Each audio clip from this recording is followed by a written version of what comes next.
Okay, so let's take a look at lesson 3, which is called geometric sequences. So as we saw in lesson 2, we talked about a specific type of sequence called an arithmetic sequence, which had a common difference. In lesson 3, we have a geometric sequence, which actually has a common ratio. So the opening exercise is a good example of what a geometric sequence would look like. Again, a really basic one to start out with here. So if we want to state or describe the pattern, we would say that it starts at 3, and each term is 2 times the previous term. We could also find the next few terms, so we could say 24, 48, and then 96. Again, we're just getting the next term by doubling the previous term. So, just like we did in lesson 2, we want to go through and come up with these explicit formulas, formulas that can generate any term of the sequence. So in this first example, we're going to kind of go through and discover the way to find an explicit formula for a geometric sequence. So it says, consider the sequence in the opening exercise where a sub 1 is 3. How many times do we need to multiply 2 to get to a sub 5? So if I have a sub 1 equals 3, and a sub 2 equals 6, a sub 3 equals 12, a sub 4 equals 24, and a sub 5 equals 48. I'm going to multiply by 2 once, twice, 3 times, and then a 4th time. So we're going to wind up multiplying by 2 twice. So what we have to think of is, in lesson 2, we added multiple times, and we said when we have multiple additions, we can use multiplication. What happens when we're multiplying multiple times? Well, that allows us to use exponents. So we're going to say, to find a sub 5, what we could have done is taken the first term, 3, multiplied by 2, in this case, 4 times. If I was to plug that in my calculator, I would get the a sub 5 equals 48 value. So now we can use this concept to find a sub 10 and a sub 23. So a sub 10 is going to be the first term times 2, but this time to the exponent of 9, using the same concept of 1 less, just like yesterday. So if I do that, I get a sub 10 equals whatever that comes out to be in my calculator. One of the things that you'll notice about geometric sequences is they're actually going to increase very quickly or decrease really quickly because they're exponential. If we have a sub 23, we would have the same thing, so 3 times 2, but this would be to the 22nd power. So if we type that in our calculators, again, it's going to be kind of a large number. So we can say a sub 23 it's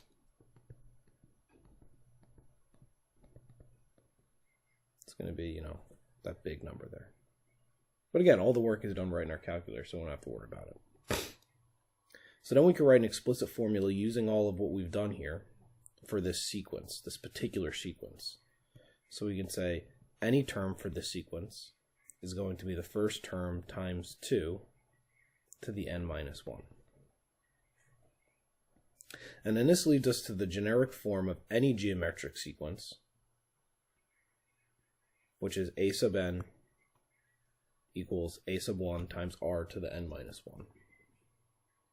What's nice is both this formula and the formula that was in lesson 2, you don't actually have to memorize them because they're right on your reference tables. And we haven't really talked about that yet. We'll talk more about that as we get deeper into this unit. So let's use this new formula to try and find an explicit formula for this sequence below. So as we go from 40 to 20 to 10, we're going down. So that means our ratio is actually going to be a fraction that's less than 1. Now, if you're having trouble finding the common ratio, because these are a little bit harder than the common difference, you can always find the common ratio by dividing the second term and the first term. So in this case, the common ratio is going to be 20 over 40. So the common ratio is going to be 1/2. So we can say any term of this sequence is going to be the first term of the sequence times 1/2 to the n minus 1. And that would allow us to find any term of any sequence, any term of this sequence. Let's try a couple. So at this point, I would try these on your own first and then kind of check your work with me. Right? If you're having trouble figuring out the common ratios or something like that, you could kind of follow along with me, but I really want you to try these on your own first. So for the first one here, we see that there is a common ratio of 5.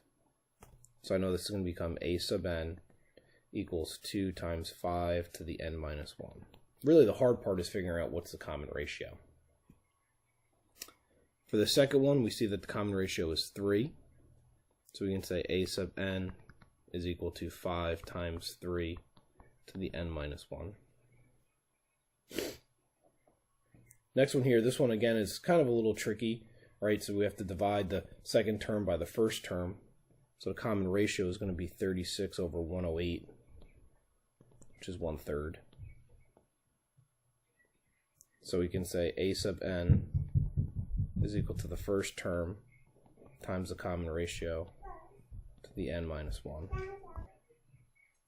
For the next one, we see we're going 49 to 7, so that's actually dividing by 7, so the common ratio could be 1/7. If you don't see that again, you could just take the second term and divide by the first term, and you get 1/7.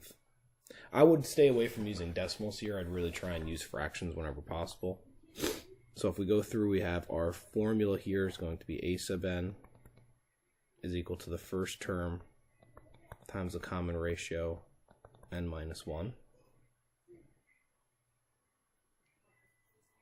For the next one, this one is probably a little bit harder to see the ratio, 20 divided by 8. So if I do 20 divided by 8, I get a decimal of 2.5, which if I change to a fraction is 5/2. So we have 2.5 or 5/2. Either one is going to be acceptable here. So I can say a sub n is equal to 8 times 5/2 to the n minus 1. The last one is actually an interesting sequence because we see the pattern goes from a positive to a negative, from a positive to a negative. So we have to kind of think about what actually is going to be affecting that. The first term isn't going to affect that. The exponent's not going to affect that. The ratio is what's going to affect that.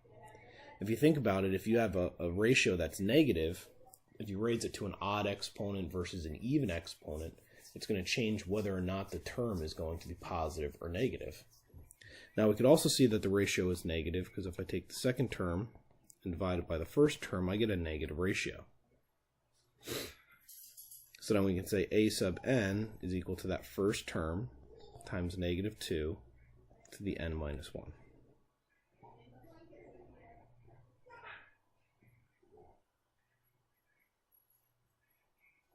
Now, just like in lesson 2, we can also ask you questions where we give you certain terms of the sequence and don't give you consecutive terms, making it more difficult for you to find the common ratio. Now, the thing that makes this a little bit more intriguing with geometric sequences is the numbers are going to be more spread apart, so it might be harder to kind of guess and check at the actual value.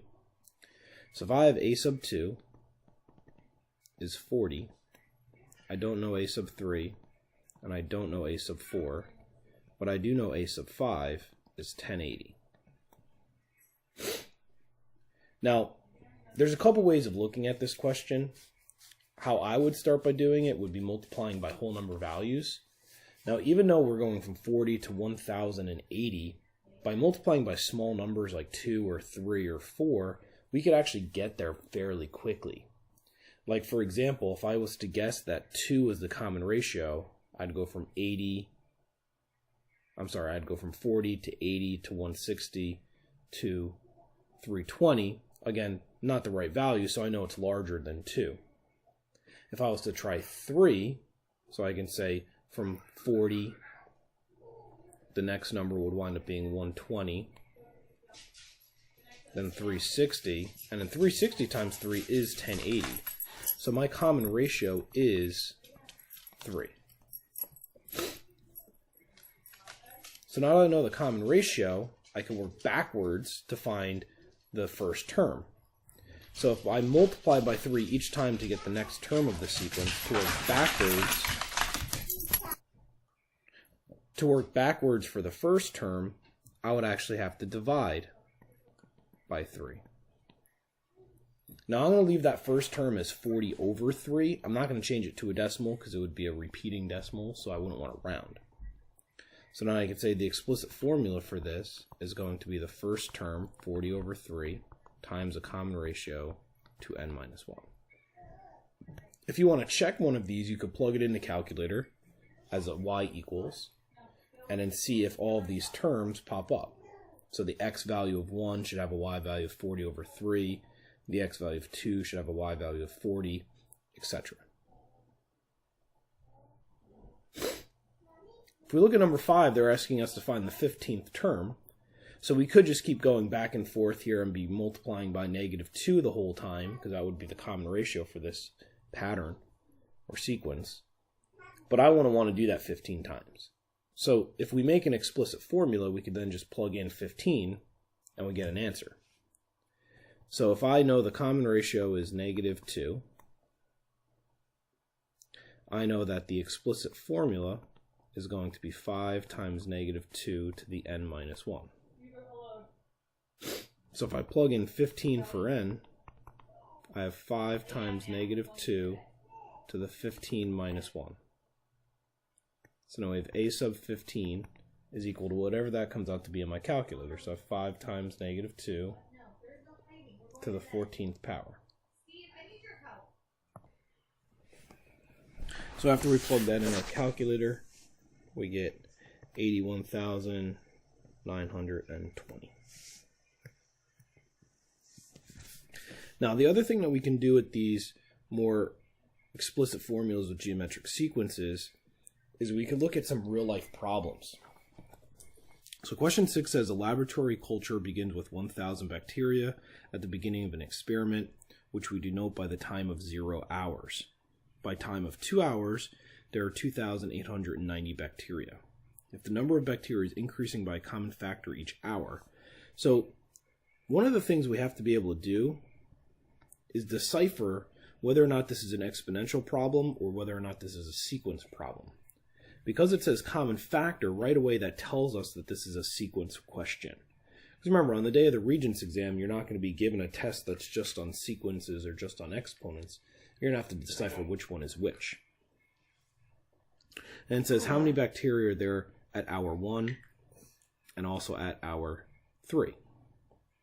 So one of the things that's different about this question is because time of 0 is really like the first term of the sequence, we're going to say time equals 0 is a sub 1, which is 1,000. Time of 1, which is 1 hour, is going to be a sub 2, which we don't know.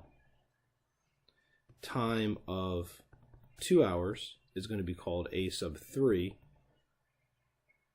which we do know is 2,890 bacteria. Time of 3 hours, we're going to call a sub 4, which we don't know and we want to try and find. So essentially, we want to find the second term and the fourth term of this sequence. So it's asking that in kind of an odd way. Okay? So the first thing we have to do is we have to figure out what's the common ratio to get us from 1,000 to whatever this second term is to 2,890. Now, unfortunately, for this problem, it's not a nice whole number like the previous couple. So we can't really guess and check. If we multiply by 2 or by 3, we see that we would just skip over the next number. But I do know that it's somewhere between 2 and 3 or 1 and 2. It's a small number because we're not really going to double. We're going to be less than double. So I'm going to guess it's somewhere around like 1.5 or 1.6 or 1.7. Now, how to actually determine the value? So I'm going to take the third term and I'm going to divide it by the first term. That's going to give me a value.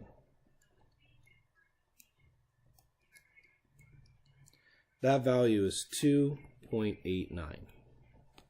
Now that's how much we have a ratio that goes across two places. So it goes from here and then to here. So I want to figure out what number multiplies to this by itself that would spread over those two places. So if I take the square root of 2.89, I get 1.7. That tells me I can multiply 1.7 here and 1.7 here. So if I take 1,000 and multiply it by 1.7, that gives me 1,700. If I multiply that by 1.7, that gives me 2,890. So I see that the common ratio is 1.7. If I multiply one more time by 1.7, I wind up getting 4,913. So now we've just found the amount of bacteria in 1 hour and in 3 hours. Now we can even create an explicit formula for the sequence. So the sequence would be A sub n is equal to the first term, 1,000, times a common ratio to the n minus 1. Now, unfortunately, that's not all that they could ask you about. This formula, which is totally a valid formula for the sequence, has nothing to do with time. So now we have to look at the times. So it says then to write an explicit formula for P of n, where P sub 0 represents 0 hours. So what that's telling us is we want the number n not to represent the term number, but the number of hours. So I'm still going to have an initial value of 1,000. I'm still going to have a common ratio of 1.7, but now my exponent's not going to be n minus 1. Because if it was n minus 1, we'd be representing these numbers of 1, 2, 3, and 4, where I want to represent 0, 1, 2, and 3. So I'm actually just going to make this exponent n. That'll then represent the times versus the sequence. So that's how we kind of link what we did in a previous chapter to what we're doing in this common chapter. I will tell you, if you're confused about this, this is about as hard as something like that would get. And then after that is your homework. All right, I'm going to have you actually try your homework on your own. I'm not going to give you the answers to it now. We'll go over them in class on the next school day. Hopefully this video helps. Good luck.